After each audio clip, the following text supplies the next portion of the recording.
Hi, Gail. Hi. Just trying to get everybody on. There's a little confusion on my part. Sorry. Well, there's Jen. Good evening, Jen. Oh, there you are. I'm going to hang up the phone because that's the feedback. Okay. I'm sorry, Chris and I were talking to each other because I'm home and he's at the office. So. Hi, Val.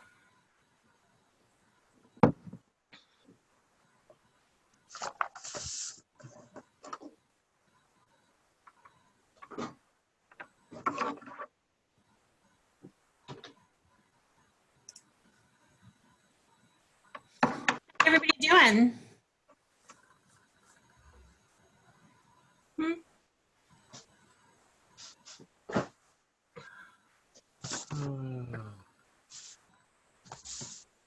Hey, Randy. Oh, hey, Randy. Hey, Bob.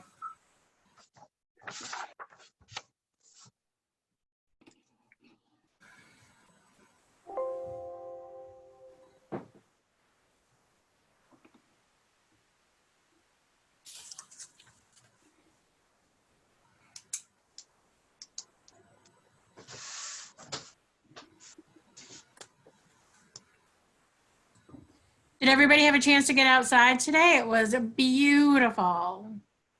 For a little bit.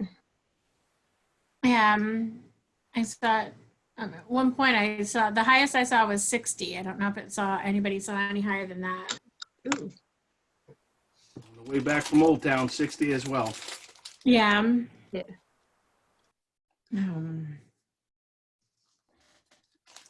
It was nice. I was saying to someone else, hey, Tom. How are you?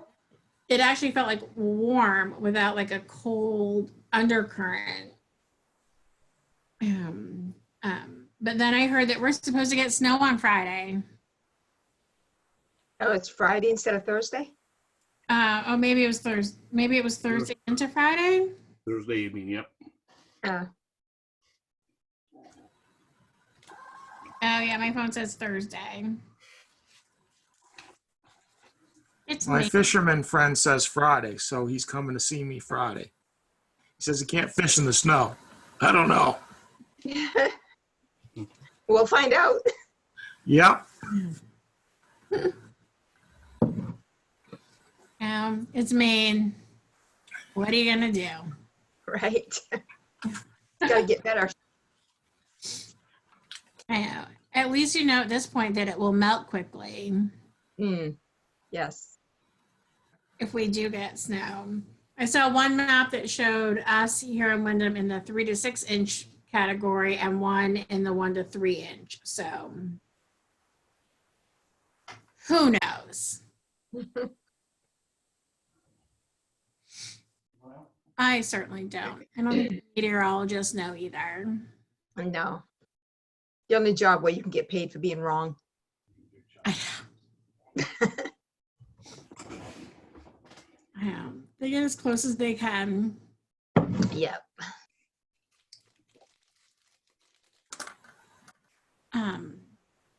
So Gail, have you had a chance to get on Pass Now? Not yet. Okay. All right, Jen and Bob, I need to set up time with you guys to get you on Pass Now, which is the study materials. So you want to let me know when's a good time? It's what? We spent like 15 minutes, Gail. It didn't take Yeah, if that. Yeah. long. So if you guys want to type in the chat, what would be some good times, and then Kim can check back with you and say, yeah, I can do that, or I can't do that. Yeah, I'm wide open tomorrow. Oh, good. So whatever works for you. We don't have to Zoom. I can just give you a phone call when I'm in front of the computer and we can go through. So you can start.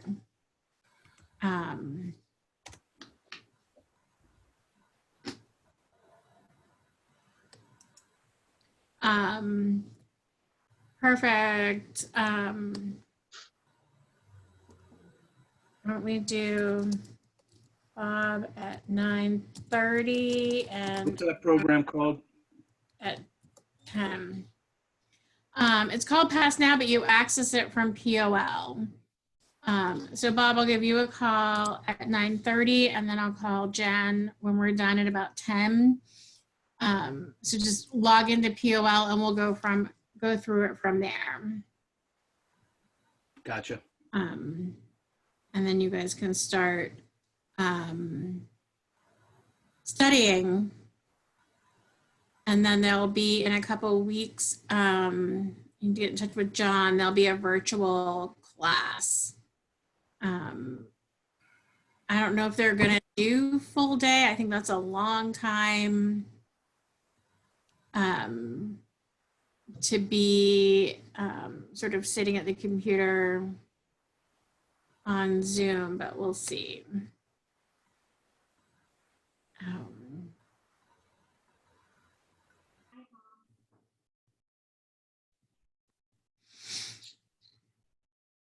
Were you expecting Mark or Deb, Chris? Yeah, I was.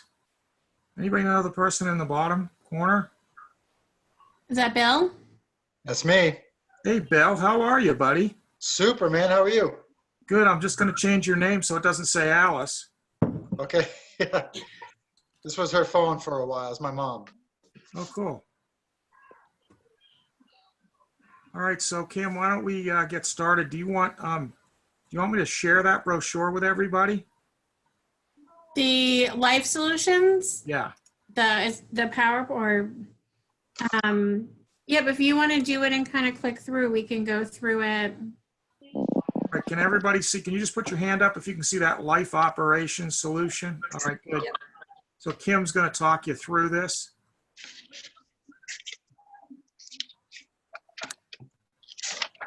So I'm not going to go through too many details. For some of you, this is to be aware that there are some changes, and for some of you, this will be brand new, and we'll kind of like, as you do life sales, we can go through it one by one. And for most of you, if you're doing a new life sale, Chris will be doing it with you. In the past, we have not, our philosophy has not been to do e-delivery, because by personally delivering a life policy, that gives us a chance to have another client contact at their office or at home, whatever. But given the environment, the home office is sending all new applications with is requesting that all new applications be sent e-delivery, which means that they will get, who was it? Was it Val or Deb who had one recently? I think it was Deb, which means that they'll get the life policy, all of the details sent to them via email. And as soon as they open it, it qualifies as delivery. So they're waiving all fees on not taken, on chargebacks, anything like that. Everything is being added an extra 60 days to. And we talked about this a little bit last week. There are now fillable forms. Again, if you're doing a life sale, with Chris will be able to open this up and do all of this. If you're doing it, Tom or Randy, if you're doing it on your own, there are fillable forms that allow for electronic signatures. So you can go in, do the Zoom, share screen, and you can share your screen and they will see what they need to do. Also, the really important thing is that when you're do a life sale, the policy gets issued, it's electronically delivered, or in some cases it will be mailed. And you want to educate your client to have them call you as soon as they get the email or the policy in the mail. So you want to make sure that they can access their policy through My Primerica, and that they are doing the steps the way that they are. Again, normally we would do that in person with them. And everything is on POL. If you log into POL, I don't know the new reps if it will show, but there's a COVID-19 banner at the top of POL, and you can click on that, and there's a ton of information in there. Chris, you can go to the next page.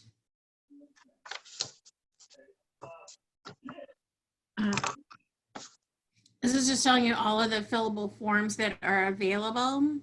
You need to do this using your Primerica.com secure email.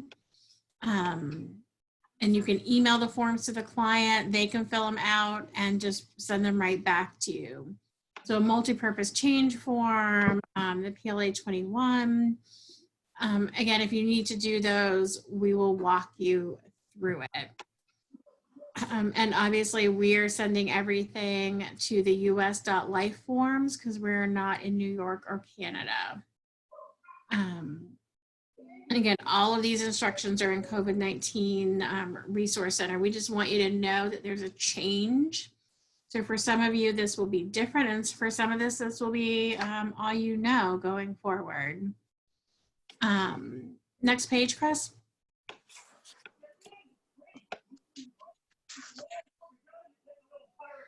Okay, this is all our rollbacks. Tom, or Randy, I don't know if you have any policies pending. I know we're good with where we are on ours, but you don't need to worry about chargebacks. It's been extended.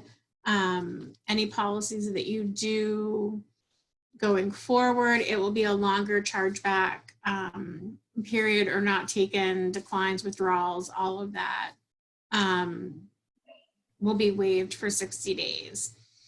So you've got The only thing they haven't fixed is the end of term process, because I just did that with a client today. They still have to sign the paperwork, send it to you, and you still have to forward it on. I already sent an email about this today. Obviously, they'll resolve it, but they haven't yet. right. Yeah, I haven't seen any changes on end of term, and yeah, those we're gonna have to stay on top of.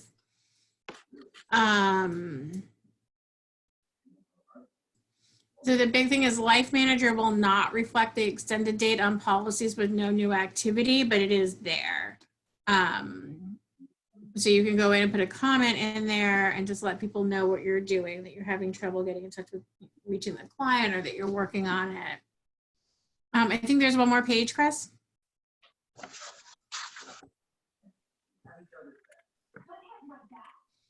This is the piece, all policies with no amendment or money requirement will be mailed directly to the policy owner. And this is where you want to tell your client to please give you a call as soon as they receive the policy, so you can make sure that they sign what they need to sign and get that back out.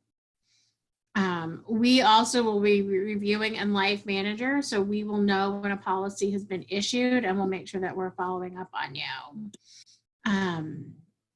And that you want to schedule a phone call or a Zoom meeting with the client. I think Zoom meetings are probably going to be best because the client's going to be like, where do I sign? And you can, they can lift up the page. You can show them, make sure that they're signing in the right place and that everything is working the way that it's supposed to. And so these are huge changes for the company, and they've worked really quickly to get this in place to make sure that we're still able to do business and do quality business. And if you click on the COVID-19 Resource Center or whatever, it's the top banner on POL. There's a lot of information in there that they have pulled together and curated pretty quickly. So I just, again, think it speaks to the quality of the company that we work for and that they are trying to make it as easy as possible for us to do business, even though things are pretty weird now. So that's the... Can I ask a question? You can. I'm curious, with the new procedure of sending the policy directly to the client, based on what you said, they still have to sign the two cardboard pieces and the letter to be mailed? Yeah. They do, okay. Yeah, so you want to make sure that you tell you're going to get the policy in the mail. Please call me as soon as you get it. We'll set up a Zoom meeting. You can make sure that they sign the postcards, drop them in the mail.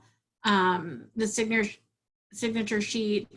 The tricky part is I know that we normally keep, copies of that and upload it to VBS, but if they're using the envelope, the only piece that you'll get back will be the postcard that comes to you. One will go to the home office and the signature sheet will go to the home office. But you can also look, if you look in Life Manager, you'll know when the policy has been issued, they should have it. You can call the client at that point. I just saw, their policy was issued today, which means that you should have it in 5 to 7 business days. So please give me a call as soon as you get the policy. And just follow up. A great example of this is clients want to change things, and it's way easier if they log into their myprimerica.com account. They can go in and change their banking information. They can go in and change anything, and you can actually, through a Zoom meeting, kind of help them set that up. It's not difficult. They just need to have, I always forget if it's the policy number and the zip code or the policy number and the social, but I would recommend going forward, as long as we're in this period of uncertainty, if you're doing a life policy, do it with e-delivery, so it just takes care of itself. And then you have the client call you and you can walk them through the process. That'll just make anything much easier. If you've got something in process now that's not that way, we'll be able to take care of it as well. Any other updates, Kim? No. Okay. I'm going to stop sharing just for a second here while I bring this other piece up. Some of you will have seen this before, and some of you have not. But this is a great piece that Kim saw again yesterday. I've watched it again. I think it's great. Take a few notes, pay attention, because this is really important as we communicate with our clients moving forward. So I'm going to share a screen with you again. It's about 18 minutes or so long. It's a great piece. So sit back, relax, and enjoy.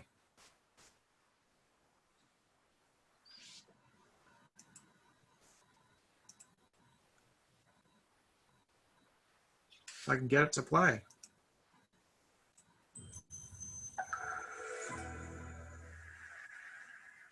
How do you explain when things don't go as we assume? Or Everybody better, here okay? how do you explain when Yes. others are able to achieve things that seem to defy all of the assumptions?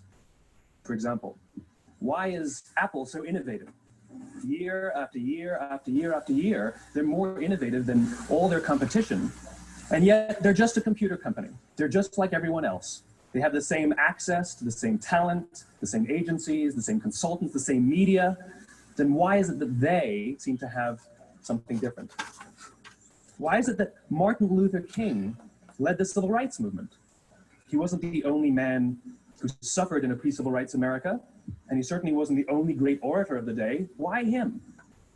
And why is it that the Wright brothers were able to figure out controlled powered man flight when there were certainly other teams who were better qualified, better funded, and they didn't achieve powered man flight? The Wright brothers beat them to it. There's something else at play here. About 3.5 years ago, I made a discovery. And this discovery profoundly changed my view on how I thought the world worked, and it even profoundly changed the way in which I operate in it.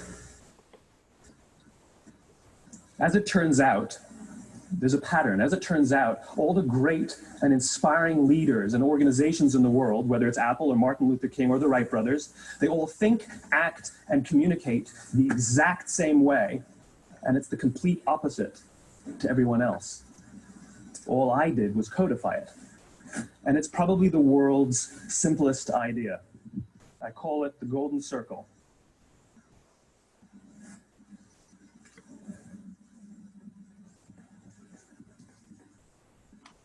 Why, how, what?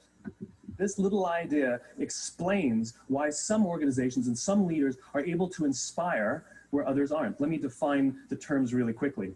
Every single person, every single organization on the planet knows what they do 100%. Some know how they do it, whether you call it your differentiating value proposition or your proprietary process or your USP.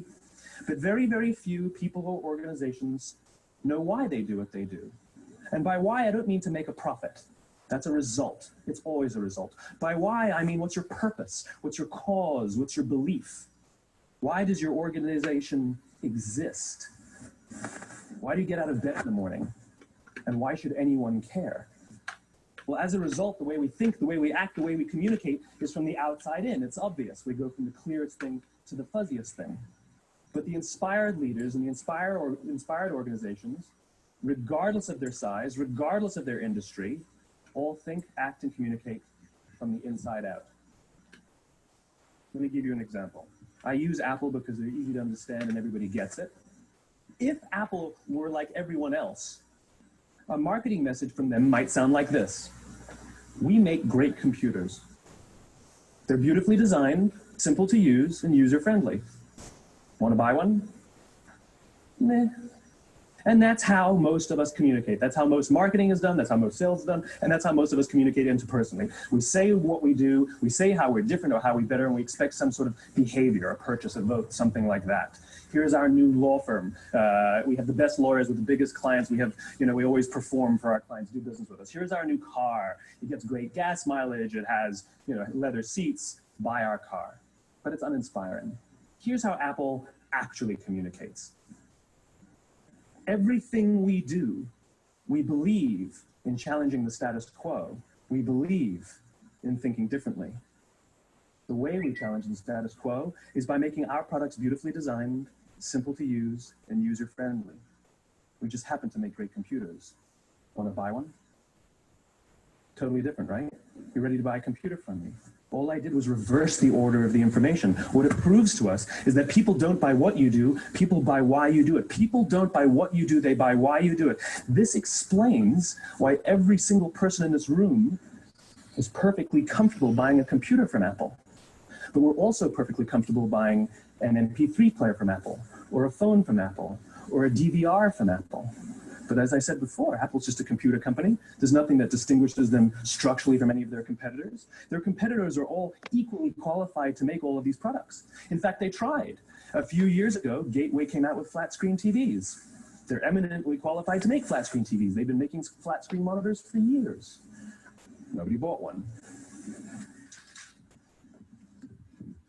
And Dell came out with MP3 players and PDAs. And they make great quality products, and they can make perfectly well-designed products, and nobody bought one.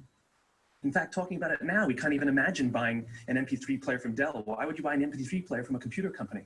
But we do it every day. People don't buy what you do, they buy why you do it. The goal is not to do business with everybody who needs what you have. The goal is to do business with people who believe what you believe. Here's the best part. None of what I'm telling you is my opinion. It's all grounded in the tenets of biology, not psychology, biology. If you look at a cross-section of the human brain, looking from the top down, what you see is the human brain is actually broken into three major components that correlate perfectly with the golden circle. Our newest brain, our Homo sapien brain, our neocortex, corresponds with the what level. The neocortex is responsible for all of our rational and analytical thought and language. The middle two sections make up our limbic brains, and our limbic brains are responsible for all of our feelings, like trust and loyalty. It's also responsible for all human behavior, all decision-making, and it has no capacity for language. In other words, when we communicate from the outside in, yes, people can understand vast amounts of complicated information like features and benefits and facts and figures. It just doesn't drive behavior. When we communicate from the inside out, we're talking directly to the part of the brain that controls behavior, and then we allow people to rationalize it with the tangible things we say and do. This is where gut decisions come from. Sometimes you can give somebody all the facts and the figures, and they say, I know what all the facts and details say, but it just doesn't feel right. Why would we use that verb? It doesn't feel right. Because the part of the brain that controls decision-making doesn't control language. And the best we can muster up is, I don't know, it just doesn't feel right. Or sometimes you say you're leading with your heart or you're leading with your soul. Well, I hate to break it to you, those aren't the other body parts controlling your behavior. It's all happening here in your limbic brain, the part of the brain that controls decision-making and not language.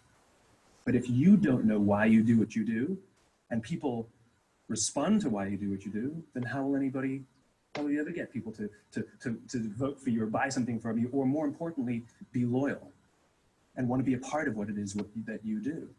Again, the goal is not just to sell people who need what you have. The goal is to sell to people who believe what you believe. The goal is not just to hire people who need a job.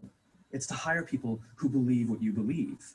I always say that, there's if you hire people just because they can do a job, they'll work for your money. But if you hire people who believe what you believe, they work for you with blood and sweat and tears. And nowhere else is there a better example of this than with the Wright brothers. Most people don't know about Samuel Pierpont Langley. And back in the early 20th century, the pursuit of powered man flight was like the .com of the day. Everybody was trying it. And Samuel Pierpont Langley had what we assume to be the recipe for success. I mean, even now you ask people, why did your product or why did your company fail? And people always give you the same permutation of the same three things. Undercapitalized, the wrong people, bad market conditions. It's always the same three things. So let's explore that. Samuel Pierpont Langley was given $50,000 by the War Department to figure out this flying machine. Money was no problem. He held a seat at Harvard and worked at the Smithsonian and was extremely well connected. He knew all the big minds of the day. He hired the best minds money could find, and the market conditions were fantastic. The New York Times followed him around everywhere, and everyone was rooting for Langley.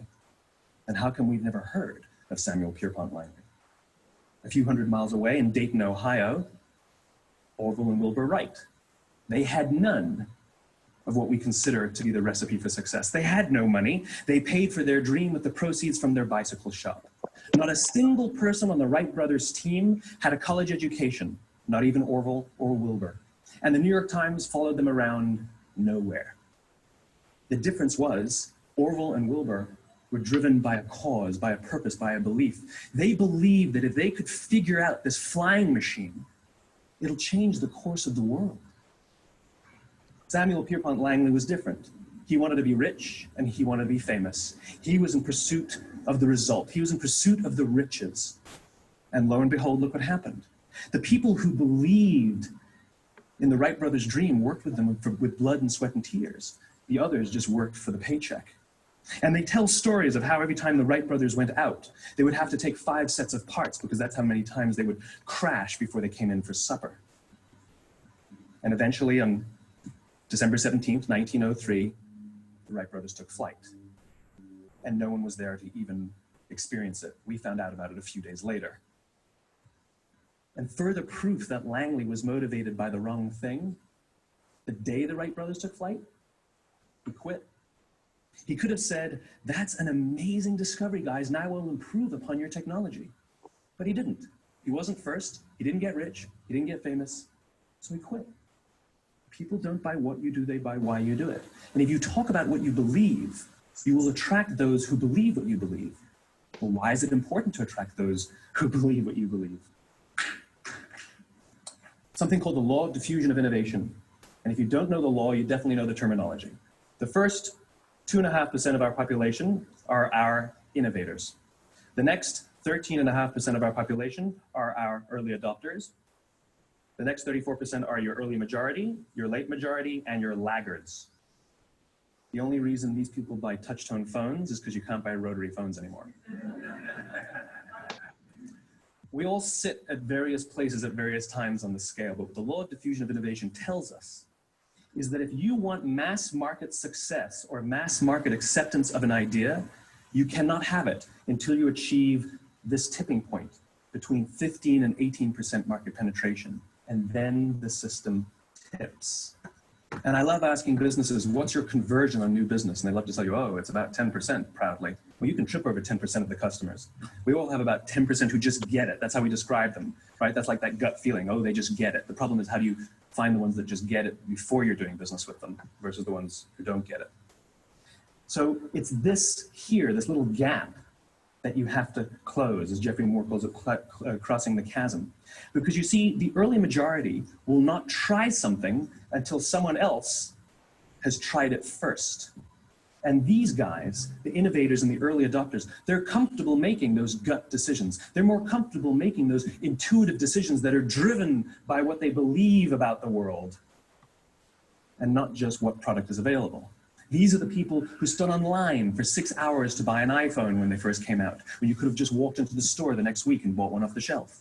These are the people who spent $40,000 on flat screen TVs when they first came out, even though the technology was substandard.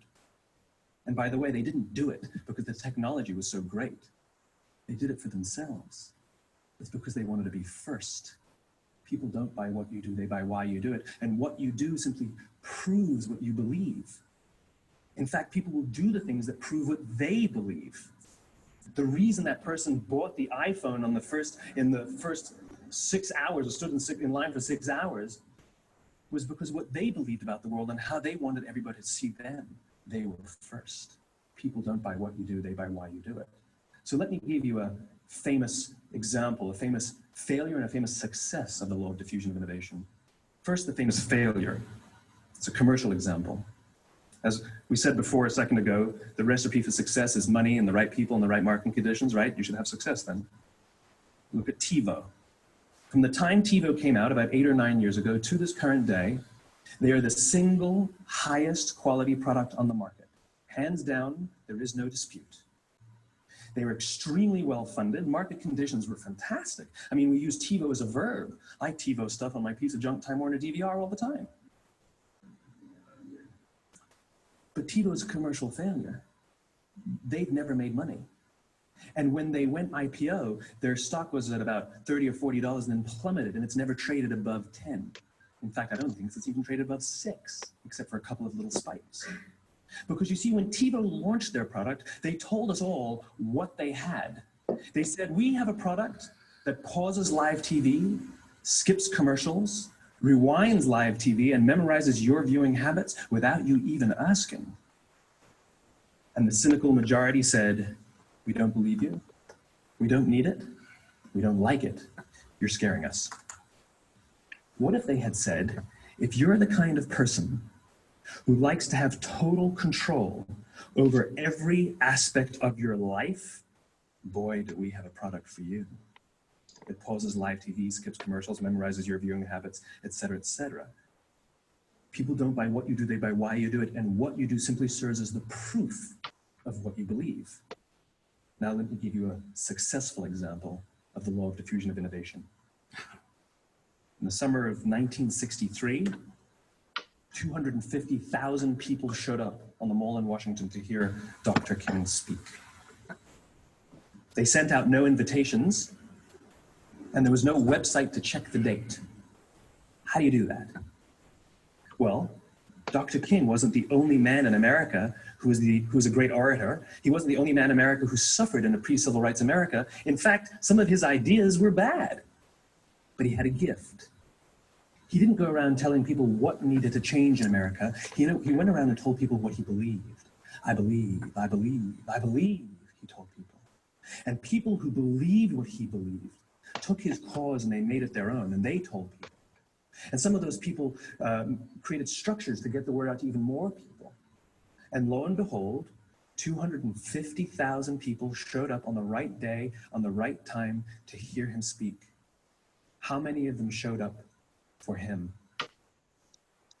0. They showed up for themselves. It's what they believed about America that got them to travel on a bus for 8 hours to stand in the sun in Washington in the middle of August. It's what they believed. And it wasn't about black versus white. 25% of the audience was white. Dr. King believed that there are 2 types of laws in this world, those that are made by a higher authority and those that are made by man. And not until all the laws that are made by man are consistent with the laws that are made by the higher authority will we live in a just world. It just so happens that the civil rights movement was the perfect thing to help him bring his cause to life. We followed him not for him, but for ourselves. And by the way, he gave the I have a dream speech, not the I have a plan speech. Listen to politicians now with their comprehensive 12-point plans. They're not inspiring anybody. Because there are leaders and there are those who lead. Leaders hold a position of power or authority, but those who lead inspire us. Whether they're individuals or organizations, we follow those who lead, not because we have to, but because we want to. We follow those who lead, not for them, but for ourselves. And it's those who start with why that have the ability to inspire those around them or find others who inspire them. Thank you very much. This is the Averys. This is the All right, Averys trying hang to on a start second, because I have to stop the silly thing on my And screen. Cool. Thank you. So I'm going to ask you each to comment on it. I'm going to start with Kim in just a minute, but I'm going to read to you what I wrote down, and it's posted on Facebook, so you don't have to write it down. You can grab it and steal it for yourself. Everything that we do, we believe in challenging the status quo. We believe in thinking differently. Our products are unique in the industry. They are customized, confidential, and complementary. Our F&A is simple to use and user-friendly. We just happen to create great financial needs analysis. Would you like one? Kim?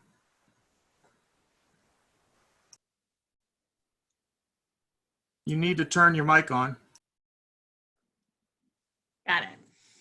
So I've seen this TED Talk before, and it was mentioned again at a conference that I was at in January, which seems a million years ago, back when we could travel and go places. I was in a conference for a church in Atlanta, and they used the same example talking about church. So it applies to anything. But we always talk about what our why is. You know, why are we in this business? Why do we do what we do? And that's the core of why we're successful, is that we're not out there just trying to sell something and just push a product. And the reason, and we want people on our team who believe what we believe. And what Chris and I believe is that everybody has the right to be financially independent and debt-free and properly protected. Like, that's our tagline. And we believe that, and we want that for people. And that comes through in a lot of stuff that we do. I've done seminars with college kids who, you know, we're not making any money off of them, but we're educating them because, you know, they're kids that I care about, and I want them to have a good start in life. And I want them to start now. I want them to start saving for retirement and learn how to get out of their debt properly. And it's really caring about people is the why behind what we do. And, you know, when it talks about the three pieces, you know, undercapitalized, you need $49 to get started in this business and then $25 a month.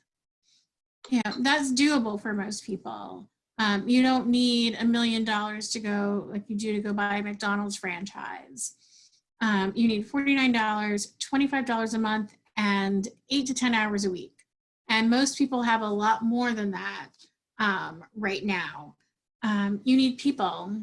There are people who are, you know, have a lot of time on their hands right now and who are really realizing that maybe their finances were not in the best position to weather an event like this. Nobody could have predicted this or planned for it, which means that the market conditions are right. Everybody's talking about personal finances right now. Everybody's talking about how they missed one paycheck and they're in big trouble. So the market needs what we have right now, and we care enough about the people in our lives around us that we want to create that opportunity for them, whether it's bringing more people into the business or whether it's just helping people realize that, you know, they don't have to drown in their student loan. They can get out of it at the end of the tunnel. So I Love the TED Talk. It's been around, I think it's more than 10 years old at this point. And it seems to surface for me at times when it really resonates. So that's what I got out of it. How about you? Couple thoughts. Number one, it brings back to the beginnings of this company when it was all about the crusade. Started out with 7 people, and the crusade was to buy term and invest the difference. So that was a big drive of their why, which really made this company grow. But now, like Kim was saying, when you look at the people that, if they're looking back right now about, a lot of them have regrets about not saving money, about not being out of debt, about not having a secondary source of income right now. I think there'll be a lot of realization through this period, and to really take that into effect when we get over this whole thing, to go out there. My why is kind of the same as Kim in some ways, as far as my why in this business is helping people invest, because I love doing that. I love talking to people about that and getting them in a better position. And it's such an amazing thing that this company can do all that. So that's my take on it, Chris.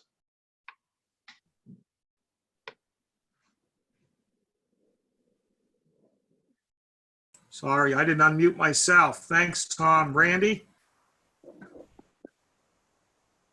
Unmute myself here. Yeah, I actually like Simon an awful lot. I've listened to a lot of his stuff. You know, I can't help, I have felt from the very start, there's an old saying, you put yourself on fire, people will come watch you burn. You got to get excited about what you're doing. I think that's part of it. But people, especially now, people need hope. And I think he touched on that so well. You know, we need to be inspiring. I think the biggest thing I see when I talk to folks is they don't have hope. There's no hope that they can succeed. They don't think they can. So I think a big part of this lesson is just to recognize that, you know, it's up to us to inspire, to just tell people that they can and show them how. I actually like that quite a bit. I like Simon quite a bit. I wrote a few notes, and it's good to remind ourselves, you know, that your why is, a lot of people will follow you if you are passionate about what you're doing. And I think he said that very well. Thanks, Randy. Val? I agree with a lot of what everyone's been saying. I also think that if you show your clients that you're passionate about what you're doing, it's really easy to build trust with them. I know I've had more people say when Chris comes with me that, you know, Chris is not a pushy person, that, you know, we go over what we have for information, and people appreciate that approach. And it really makes people want to connect with you because you're so honest with your goals for them. We have a lot to bring to the table for these clients, and, you know, people are turned off by those agents that are there to make a sale on the first night. And that is one point that Chris has put across to the team, is that that's not how Primerica functions. And it says a lot for these clients. I really think that it makes a big impact for them to come and want to do business with you and stay doing business with you. Thank you, Val. Jen?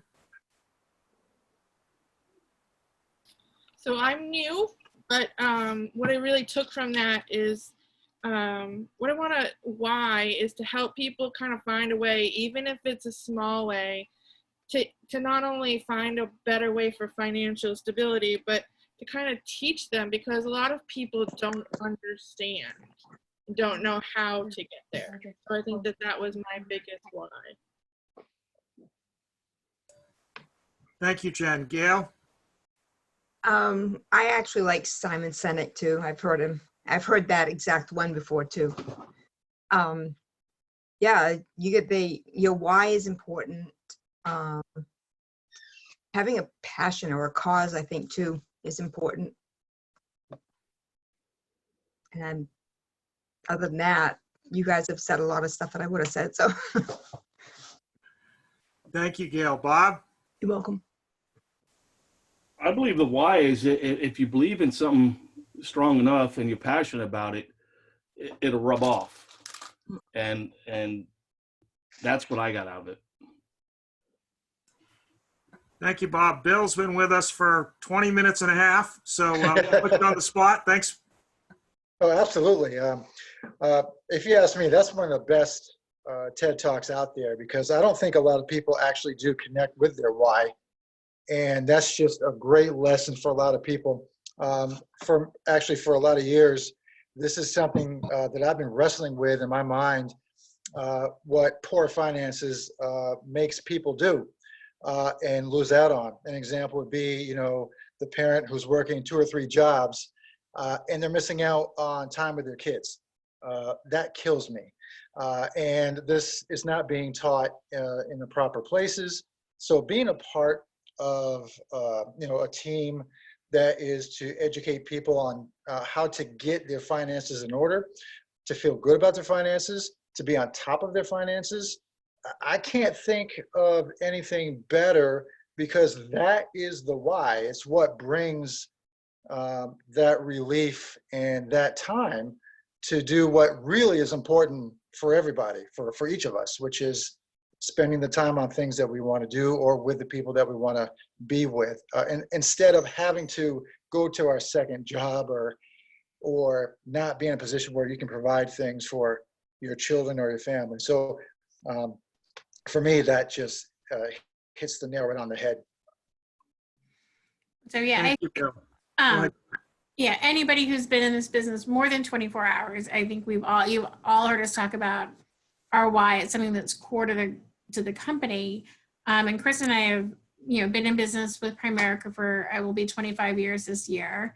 And we have a 23-year-old who, grew up with us in the business. We were so fortunate that we were at everything that he did. It got to the point at one point where he said to me in middle school, "Can you please stop volunteering? You don't have to volunteer for everything. Can you not show up at every single thing?"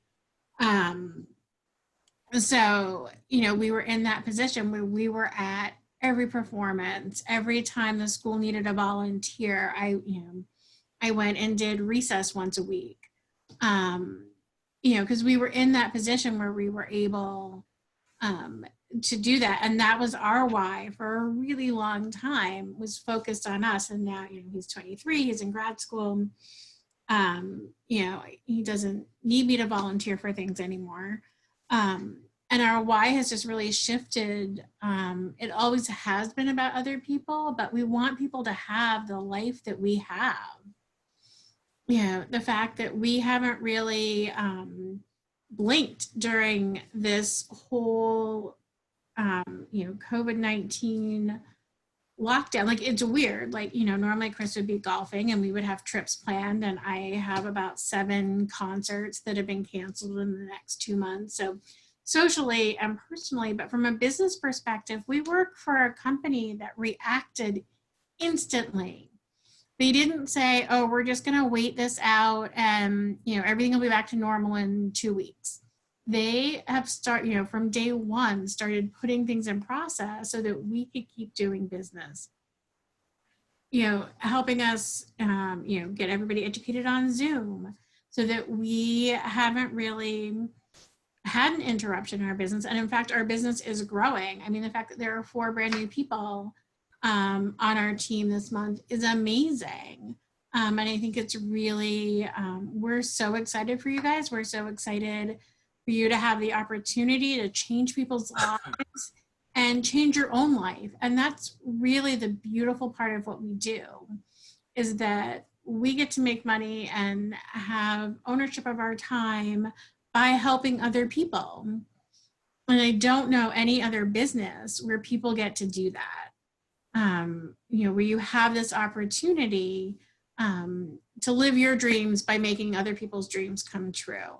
And it's unique and it's special. And we want as many people as possible to have that opportunity. So we're on fire for April. We are not, we're going a little stir crazy like everybody else. It would be nice to go to a movie. I know Chris is anxious to get out on the golf course.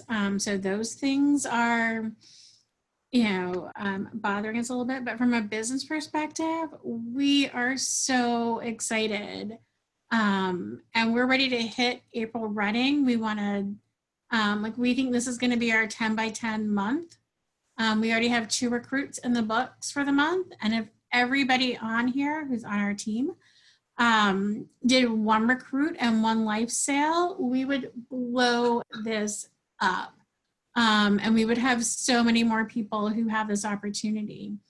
And the longer you're in this business, the more you'll realize is that for those of you who have been in corporate America and you don't get promoted or you don't get an opportunity until somebody else retires or dies or transfers somewhere else, this is one of my favorite sayings is a rising tide lifts all boats. Like there's a room for everybody. The more we do, the more there's room for other people. You don't have to wait for someone else. Everybody on this Zoom meeting right now can make $100,000. Everybody can make $50,000 within the next year, and then double that the following year.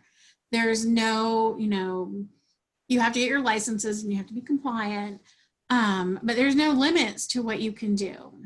And people are home, people are scared about their finances. This is an opportunity for us to really help people, to comfort them, to give them something.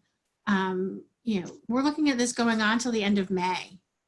I really think it will be the end of May, beginning of June before things start to really open up again. So there's a ton of people out there who are scared. And you have an amazing opportunity to give them a call and set up a Zoom meeting and give them an opportunity to make some money, to get their finances in order,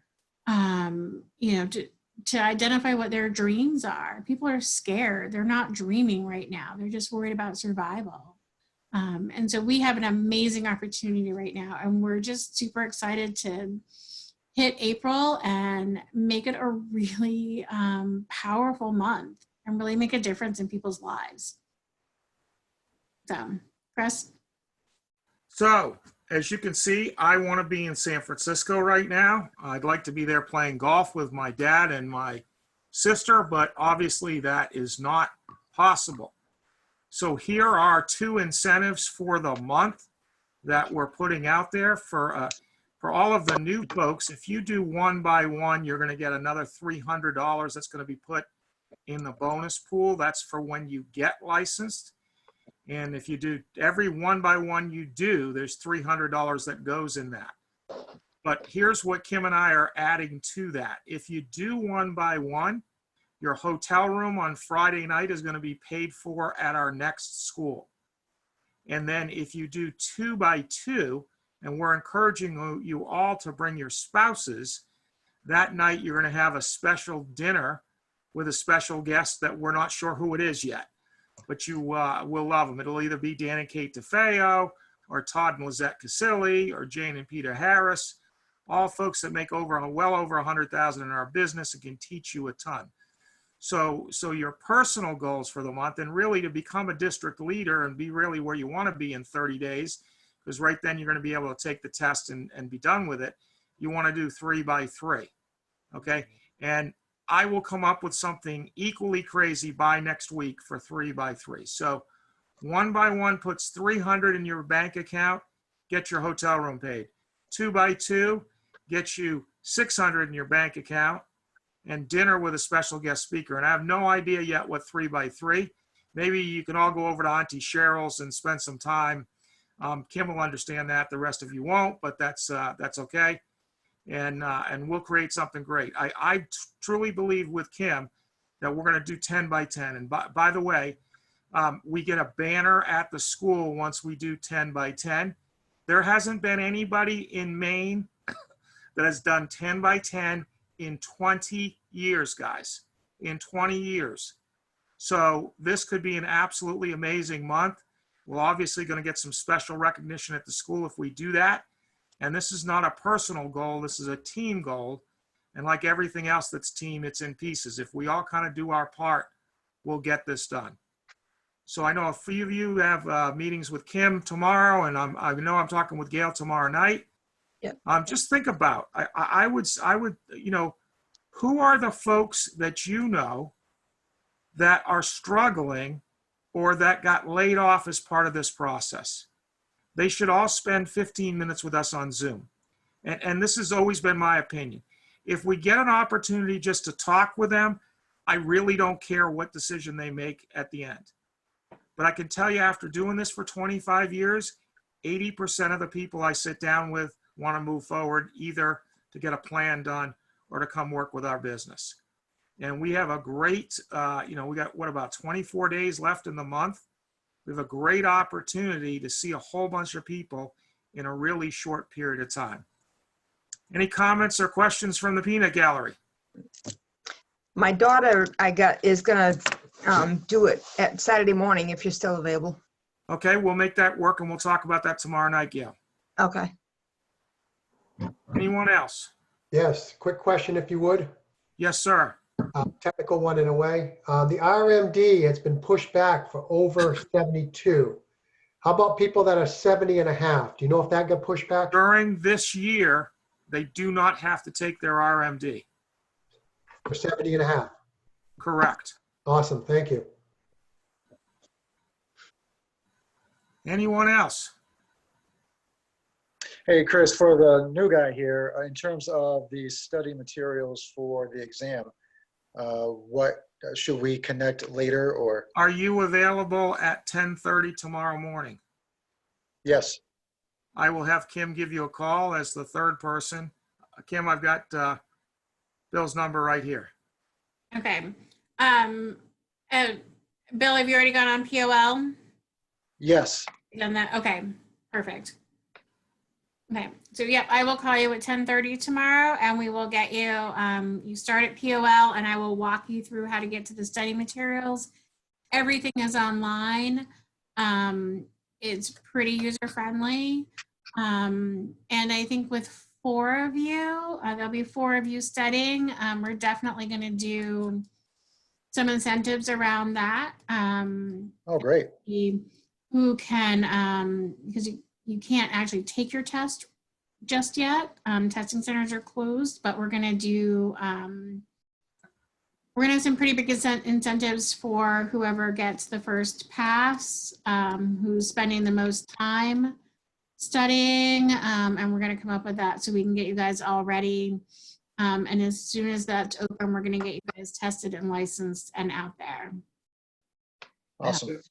Just real quick, one of my new recruits just texted me tonight that he was able to make an appointment for the test the 4th of next month. So apparently they're planning to be open. I found that interesting, but he was able to schedule it. So. Thank you, Randy. That's good to know. We might want to go ahead and get everybody scheduled, because at least then you'll be priority.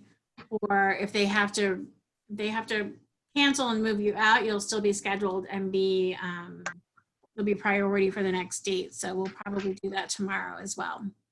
Something else that I think you might want to know, Kim, we've been struggling a bit with the study materials, and it has turned out that apparently you can pass is the same or equal to pass now. And with the scoring that Primerica is currently doing with study time, I had one of my new recruits that wasn't getting credit because he was spending time on Pass Now. It turns out apparently you're supposed to be on You Can Pass to get the credit. Same study material, but for some reason it's different. Danny, actually, I had a good conversation with him.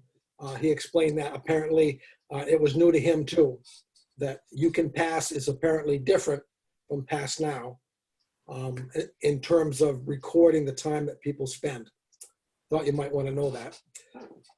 Okay, that, yeah, not that everybody needs to hear it, but I know Gail and I were in there, and her time, the time that we spent on Pass Now showed up. It did.